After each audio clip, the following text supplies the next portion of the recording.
Assalamualaikum warahmatullahi wabarakatuh.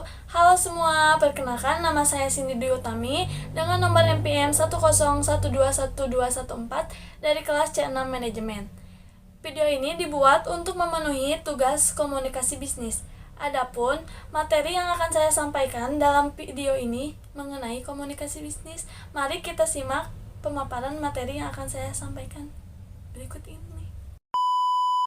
Di dalam kehidupan sehari-hari, tentu saja kita sudah tidak asing lagi dengan istilah komunikasi. Nah, di video ini saya akan menjelaskan mengenai komunikasi bisnis. Komunikasi bisnis adalah suatu tindakan pertukaran informasi yang dilakukan oleh 1-2 orang atau lebih, baik secara personal maupun non-personal, melalui lambang atau sinyal untuk mencapai target perusahaan.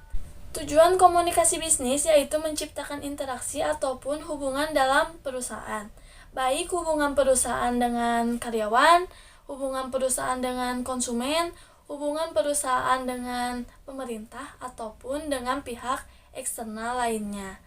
Pada dasarnya, ada 2 bentuk dasar komunikasi. Yang pertama, komunikasi verbal, yaitu komunikasi yang sifatnya lisan dan tulisan, contohnya seperti mengirim atau membuat surat. Nah, yang kedua, ada komunikasi nonverbal, yaitu komunikasi yang menggunakan gerak tubuh, contohnya seperti menganggukkan kepala yang tandanya setuju dengan keputusan, atau mengerungkan dahi seperti sedang berpikir. Di dalam komunikasi, jika kita tidak bisa menyampaikan komunikasi dengan baik, maka akan terjadi kesalahpahaman. Adapun cara untuk memperbaiki komunikasi, yang pertama, memiliki persepsi di mana kita harus bisa memfilter pesan apa yang akan kita sampaikan kepada orang lain.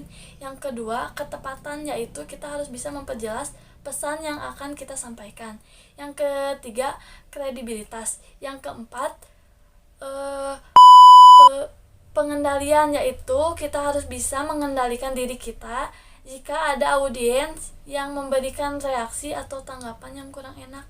Yang kelima, keharmonisan, yaitu kita harus bisa menjaga hubungan antara kita dengan audiens agar komunikasinya berjalan dengan baik. Nah, sekarang kita lanjut ke pengertian komunikasi internal dan komunikasi eksternal.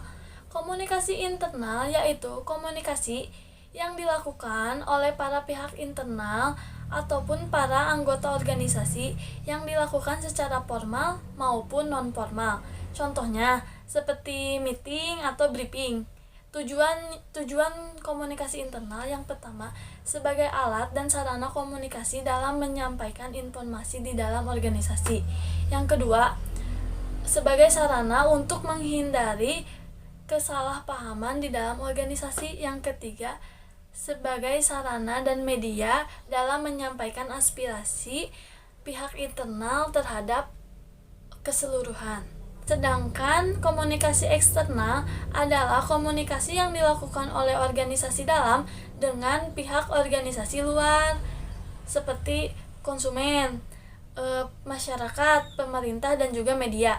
Contohnya seperti penyiaran pers atau kegiatan periklanan dan publisitas. Tujuan dilakukan komunikasi eksternal yang pertama, menjalin hubungan baik dengan publik eksternal. Yang kedua, sebagai penyampung lidah atau perantara dengan pihak luar organisasi. Yang ketiga, menyeleksi komunikasi eksternal. Jadi, secara simpelnya, komunikasi internal mah komunikasi yang dilakukan di dalam perusahaan. Sedangkan komunikasi eksternal yaitu komunikasi yang dilakukan di luar perusahaan. Begitu. Jadi kesimpulannya, komunikasi itu sangat penting. Nah, agar komunikasi bisa berjalan dengan baik, maka kita harus memiliki etika komunikasi yang baik agar kita bisa terhindar dari konflik dan juga mempermudah tercapainya tujuan yang dibuat. Maka dari itu kita harus menjaga komunikasi, baik itu komunikasi internal maupun komunikasi eksternal.